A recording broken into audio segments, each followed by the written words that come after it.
Hi everyone, I want to share my thoughts on this Hollywood, well, LA Colors Hollywood palette. This is from their 28 color collection, and this one is the neutral palette. They have 4 in this collection, and I did review here on this roannavm channel this Beverly Hills, which was really colorful, had pinks and purples and blues in it and a couple greens, and I really enjoyed it. This was the second palette out of the 2 that I purchased, so I thought I'll share with you my thoughts on these, and I will definitely tell you if I recommend you to get it. So if you want to see swatches of this, I'm going to hear my thoughts. Please continue watching. I am wearing this using this eyeshadow palette on my eyes for you, and it's 28 colors altogether. You do get a variety. I don't find that this one is sorted out as nice as the other palette is sorted out, and the shades on the Beverly Hills, the other one I did review, there were a couple shadows that felt so much like the ColourPop texture. Did not get that in this palette, and I just find it so sporadic. It's almost confusing. Like, you get some dark colors all over. It's, to me, this palette looks confusing and it's not thought out. If you are new to makeup and you want to get a neutral palette and you think, oh, this is 20 shadows, this looks like it's a good buy. Initially you could think yes, but when you look at it and you're trying to do looks, it can be confusing to the eye because you have some dark colors mixed up here in a bold kind of not cranberry, rusty color, and then you have some of the light, darker shades here, but a mixture of some light shades. Kind of confusing, and because of that, I felt, even though I have so many palettes, when I keep looking at this, I am quite confused and alarmed to buy it. So all in all, for me, initially looking at it, it's not that pleasing to the eyes. Could appear a bit confusing. I can tell you they have a mixture of finishes in here.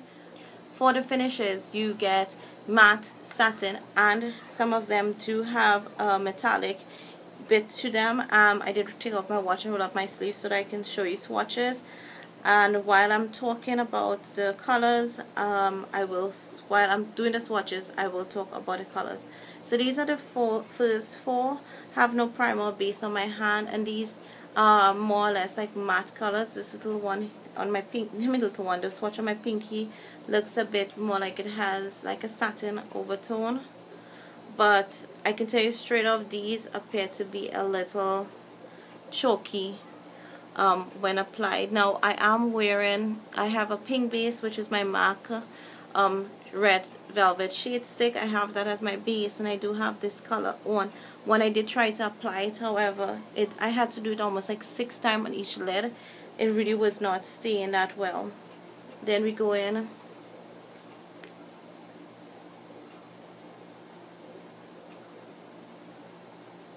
with the other 4. And the thing what I noticed with these is that the darker colors, you do get some, they stand out a bit more, but the lighter colors appear to be almost like a wash of color and not that appealing at all. We're continuing, and I can tell you from just using it this week that I'm really not pleased with it. The dark brown and the black are really nice and amazing, and I do like them in the palette. So that's them there. I find out that for the other palettes that are neutral, that I get pretty much better payoff. So I'm actually a little disappointed in this palette in particular. I had high hopes for it. I love these 2 colors actually. Actually, I think the 4 colors in the corner here, these 4 here, I love them, and that's them there. They just are pretty unique in themselves. They're like gray taupey undertone that looks like they'll make gorgeous smoky eyes. I think that's what I am going to try them with tomorrow, to do like a light smoky eyes with them. And we're coming back this direction now, starting with this. Oopsie, my hand got messed up in that blue. So that's this one. This, I'm confusing myself. Yeah, this. If I look sad, I came home from work and I was like, oh, I needed to do this review because I was hoping this color here almost had no pigmentation on my hand. It's appearing to be like a satin nude color, which is very close to my skin color. And then, so that's it's there. So I'm just going to start building up here. So the rusty color that I really had liked in the palette turns out not to be anything special. And if I have other colors that are very similar to this and have better pigmentation, so kind of disappointed in that. Alright, so those are that set there.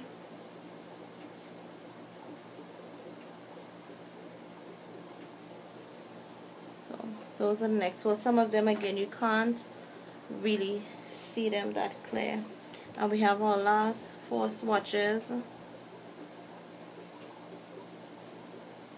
This color here initially is what I really wanted to put on my lid, but when I applied it, now it looks really well, and you can see the chalkiness on my hand there.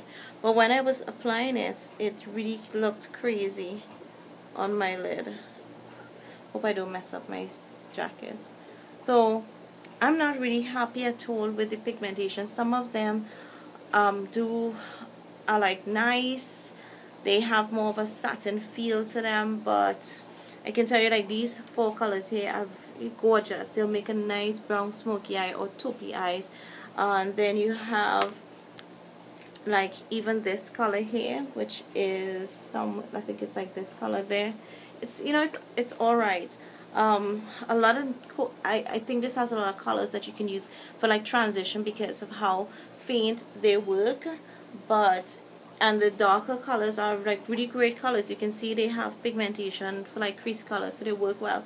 But the lighter shades, if you want to put them on your lid, you have to pack it. If you just want a palette for light washer color, go with this, I guess. But for me, I hardly ever want to wash a color because that, you know, kind of fades out. I like that I can pull a couple transition colors from this palette, but then I have so many other palettes that I have amazing transition colors.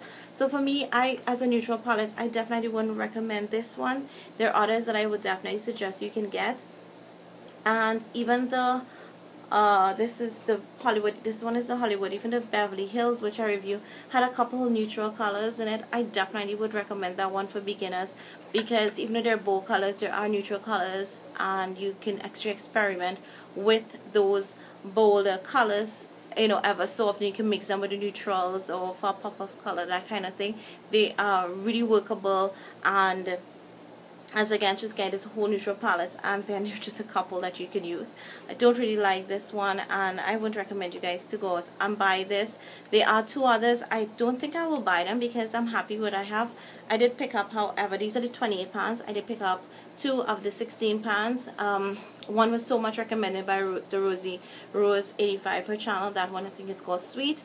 I also picked up Smoking. I am using Smoking for this week to experiment, and I will use Sweet next week. That sounds so nice. I'll use Sweet next week.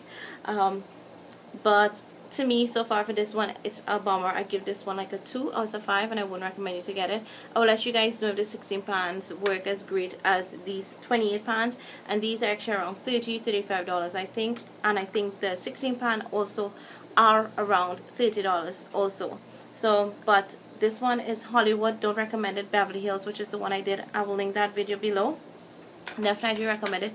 Beautiful bold colors. Has a couple neutrals. Has some greens in it, which are my fave, and they're so gorgeous.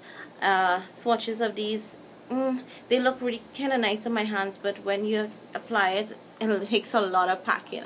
When I say a lot of packing, it's a lot. It actually kept me back this morning in getting ready. So that's my thoughts. If you have this palette, let me know what your thoughts are, if you like it and use it. But this definitely is a womp womp for me, and I wouldn't recommend you to spend your money and get it.